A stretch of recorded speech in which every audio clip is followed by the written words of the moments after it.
চলো আজ তোমাদের আমের মালাই আইসক্রিম বানিয়ে দেখাই। কী কী লাগছে সেটা তোমরা দেখেই বুঝে গেছো।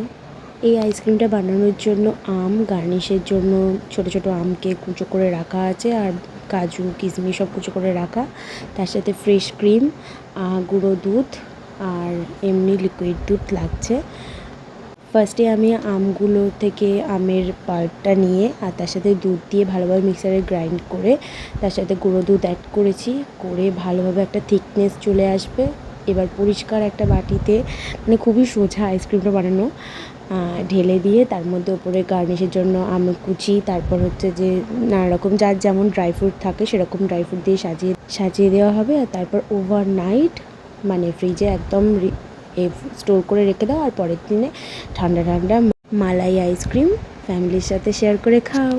তো এখন আমের সিজন, সবার বাড়িতেই আম আছে, আর এত গরমে তো আমটা মাস্ট, সবাই খায়। তো তোমরাও এরকমভাবে চাইলে বানাতে পারো, খুবই ভালো টেস্ট হয়েছিল, আমার পার্সোনালি ভীষণই ভালো লেগেছে। আমার মেয়ের রিভিউটা খেয়ে দেখো আগে ধরো, তুমি খাও। আচ্ছা ঠিক আছে, ও একা একা খাবে, চেপে ধরে থাকো কিন্তু। হ্যাঁ, কেমন হয়েছে? কেমন? ভালো? কতটা ইয়াম্মি বলে বাবা, খাও।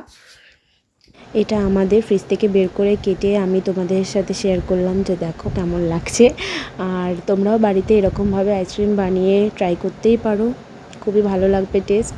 তো চলো আজকের মতো টাটা।